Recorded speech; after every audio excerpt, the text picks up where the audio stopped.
What a play! What a goal!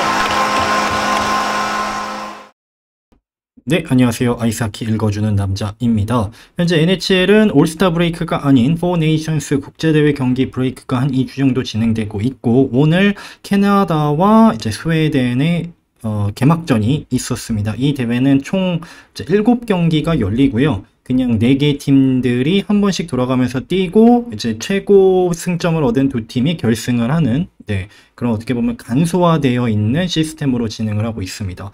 오늘 얘기할 부분은 조금 약체로 평가받고 있는 팀, 바로 핀란드 선수 중에 좀 포인트를 줘야 되는, 포인트를 좀 둘 만한 선수로 얘기해 볼까 합니다. 첫 번째로 패트릭 라이네 선수로 얘기를 할 건데요. 일단 핀란드의 로스터는 지난 방송에서 말씀드렸지만 다른 4개 팀들 비해서 좀 많이 약합니다. 특히나 이제 블루라인 쪽에 헤이스카네 선수가 빠지면서 굉장히 이제 무게감이 떨어지고 있는데요. 그 위쪽에 보면 그래도 공격은 바코브, 란타네, 엘리트급 선수들이 꽤 있습니다. 그리고 뭐 아오 선수도 있고요. 하지만 2번 라인 지금 오른쪽 윙어로 표기되어 있는 패트릭 라이네 선수, 이번 대회 어떻게 보면 이제 홈타운 친구들과 미국, 캐나다 선수들이 아닌 자국 선수들과의 합을 맞추면서 좀 본인의 폼을 끌어올려야 남은 후반기 한 30경기에서 본인의 밸류를 좀 높여야 합니다. 왜냐면 올 시즌에 몬트리올에서 사실상 첫 시즌이거든요. 왜냐면 풀시즌을 지난 시즌에는 치르지 않았기 때문에 부상으로. 헌데 정말 못합니다.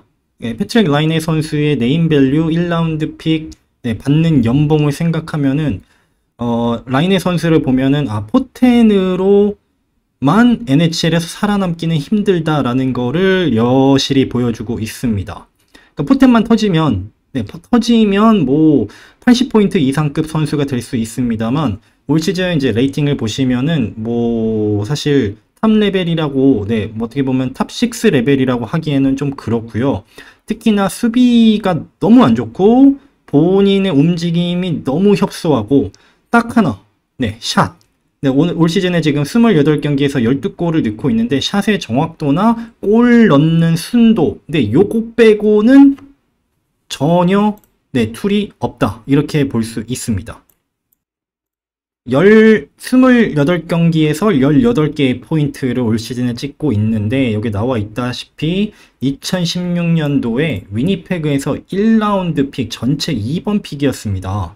그만큼 이제 큰 기대를 모았던 선수가 이제 26살, 완전 어리다거나 할 수 없거든요. 이제 보통 21살, 2살 이때쯤부터 이제 데뷔를 해서 지금쯤이면은 뭐 아무리 좀 폼이 포텐이 떨어져 있는 선수라고 해도 지금부터는 좀 이제 뭔가 터져야 되는, 뭐 뉴저지의 제큐즈 선수도 전체 1번 픽으로 첫 한두 시즌은 정말 고생을 했거든요. 그리고 나서 한 세 번째, 네 번째 시즌부터 완전히 터져버리는 그런 현상이었는데, 패트릭 라이네 선수는 좀 그래요. 그래서 커리어 전체를 보시면 위니페그에서 잘했습니다. 그래서 뭐 64포인트, 70포인트, 굉장히 기대를 모았는데 여기서 팀과의 뭔가 좀 불화가 있으면서 콜럼버스로 넘어왔어요. 그러니까 이게 위니페그에서 넘어올 때도 사실은 뭐 경기력 자체이기보다는 경기력 외의 이유가 이제 컸었고요.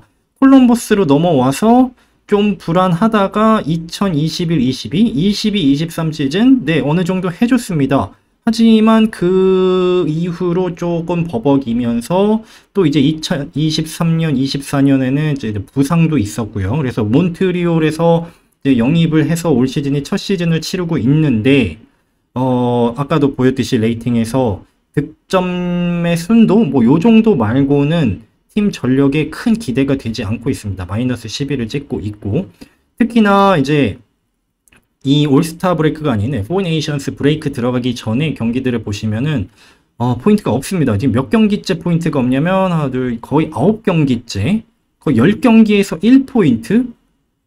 요 정도만 하고 있어요. 이 선수가 받는 연봉이 있고, 주어 받는 이제 기회가 있는데 그거를 전혀 못 살리면서, 물론 몬트리올이 약팀이기는 하지만 뭐 몬트리올의 다 못하는 건 아니잖아요. 스즈키 선수도 있고 뭐 신인왕 후보인 레이너슨 선수도 있고 약팀에서도 네, 번뜩이는 모습을 보여주는 선수들이 있습니다만 라인의 선수는 그것도 안 되고 네, 뭐 수비가 너무 안 좋다 보니까 아이스타임이 점점 줄어들고 있습니다. 여기 보시면은 지난 5경기 아이스타임을 보면은 11분, 12분, 11분, 13분 네, 못하면 아이스타임을 줄일 수밖에 없거든요. 감독이 뭐 바보도 아니기 때문에.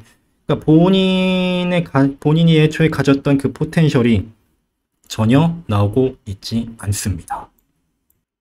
그 포텐만 그 처음에 가졌던 위니페그 초창기에서 가졌던 그것만 터지면 지금쯤이면 80포인트, 7, 80포인트를 해주는 선수가 되어야 했는데 지금은 거의 뭐 3번, 4번 라인급 성적을 찍어주고 있는 라인의 선수.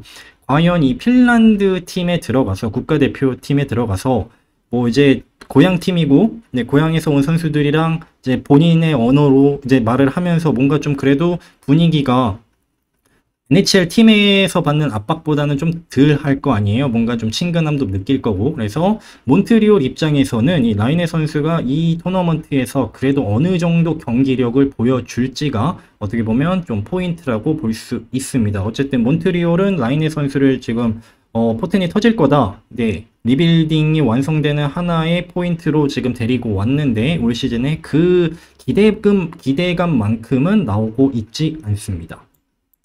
자, 핀란드 아까도 말했듯이 다른 세계 팀에 비하면 로스터의 무게감이 좀 많이 떨어집니다. 특히나 수비가 네임밸류가 많이 떨어지는 상황에서 단기전에서 미쳐버리면 골리가 미쳐버리면은 네, 분위기가 바뀐다라는 거. 뭐 플레이오프 NHL 보면서도 많이 우리가 봤던 현상이잖아요. 물론 이게 뭐 포네이션스가 뭐 올림픽처럼 큰 뭐 임팩트를 가지는 대회는 아닙니다만 어쨌든 단기전이라는 거. 사로스 선수가 이제 핀란드의 넘버원 골리가 될 겁니다. 하지만 내시빌이 올 시즌에 좋지 않은 이유 중에 많은 이유들이 있습니다. 뭐 데려온 선수들이 잘 못하고 뭐 이런 것도 있는데 사로스 선수도 그거에 못지않게 부진한 모습을 보여주고 있습니다. 세이브율 간신히 90%가 안 되는 상황이고요. 41경기에 나와서 11승, 승수 많이 아쉬워요. 뭐 15승, 16승 뭐 요 정도까지는 캐리를 해주는 모습이 나와야 되는데 커리어 전체를 보시면 이미 내시빌에서 장기 계약으로 계약을 해놓은 상황이에요. 지금 이제 7년 정도 계약, 네, 6년, 7년 정도가 남은 걸로 제가 기억을 하는데 2020년, 21년 이때쯤 보면은 네, 초 엘리트급 성적을 찍어준 겁니다. 내시빌이 아시다시피 뭐 엄청난 뭐라 그럴까요? 슈퍼스타들이 드글거리는 팀도 아니고 팀 전력이 항상 약간 언더독 같은 팀이었는데 그럼에도 불구하고 막 세이브율이 92%, 뭐 91.8%, 네, 탑 레벨을 이 정도면은 찍어준 거거든요. 엘리트급 골리다라고 충분히 불릴만 합니다. 하지만 지난 시즌 네, 90.6% 그리고 올 시즌에는 89.9%를 찍어주고 있어요. 그러니까 뭐 이거는 세이브율, 뭐 팀 전력이 안 좋다 보니까 낮게 나오는 것도 있습니다. 그리고 그 안 좋은 팀 전력을, 안 좋은 수비 전력을 생각한다면 사로스 선수가 뭐 흔히 말하는 뭐 폭망, 네, 뭐 요 정도는 아닙니다. 그 콜로라도에서 산호세로 이적한 뭐 기요기예브 선수 같은, 그러니까 정말 급격하게 폭락하는 네, 뭐 그런 수준은 아니고 어느 정도 평탄은 해주고 있다. 그러니까 뭐 약팀에서 선발 정도는 해줄 수 있는 골리라고 그렇게 볼 수 있어요. 레이팅에서도 그렇게 나오고. 그런데 이제 뭐라 그럴까요? 그 어쨌든 팀에서 크게 배팅을 하고 장기간 버티고 넘버원 골리로 가져가야 되는 사로스 선수이기 때문에 이 폼이 회복이 돼야 됩니다. 안 그러면 이제 내시빌은 가뜩이나 올 시즌은 이제 버리는 시즌이 되었고 내년 시즌을 다시 새롭게 시작해야 되는 시점에서 혹시라도 올 시즌에 약간 부진한 사로스가 다음 시즌에도 연속된다면 뭐 앞에서 뭐 수비나 뭐 포워드진 이런 것들이 정리가 된다고 한들 골리가 불안하면 매 경기 불안하거든요. 그게 이제 엘리트 골리의 어떻게 보면은 하나의 가장 큰 무게감이라고 할까요? 뭐 팀 전력이 좋아도 골리가 불안하면 그 팀은 항상 불안합니다. 콜로라도 전반기 생각하시면 돼요. 블랙우드 오기 전까지 기오기에브 골리를 계속 믿고 들어갔습니다만 불안한 거죠. 네, 아무리 이기고 있어도 콜로라도의 그 오펜스 파워를 생각하면 그 불안함이 있으면 안 되는데 골리 하나 때문에 참 불안했거든요. 그런 식으로 이 토너먼트를 통해서 사로스 선수가 어쨌든 지금 내시빌의 전력보다는 핀란드, 아까도 말했듯이 좀 우리나라 선수들끼리 뭉쳐서 하는 이 경기에서 좀 자신감을 얻고 폼을 끌어올린다면은 내시빌의 뭐 올 시즌은 그렇다 치고 내년 시즌에 좀 뭐라 그럴까요? 다시 한번 시작할 수 있는 그런 작은 리바운딩이 될 수도 있겠다라고 생각을 해 봅니다. 근데 이제 좀 오늘 첫 경기가 있었는데 안 좋은 소식. 어떻게 보면 베가스 입장에서는 베가스 골든나이츠 입장에서는 좀 안 좋은 소식입니다. 자, 캐나다의 수비수, 그다음에 베가스의 수비수인 띠오도어 선수, 뭐 엘리트 수비수죠, 디펜스맨. 부상을 당했어요. 지금 이제 빨간색 옷을 입고 있는 띠오도어 선수가 벽 쪽으로 부딪히면서 약간 뭐 이렇게 막 뇌진탕 뭐 이런 거는 아닌데요. 지금 손을 보시면은 이제 벽에 이제 부딪히면서 이제 압박이 가고 있는 상황이죠. 여기서 이제 부딪히고 나오는데 이제 손을 잡고 있습니다. 이 손이나 손목에 뭔가 이상이 있겠다 해서 경기장에서 이제 바로 나가는 모습이었습니다. 결과가 이제 경기가 끝나고 좀 뒤에 나왔습니다.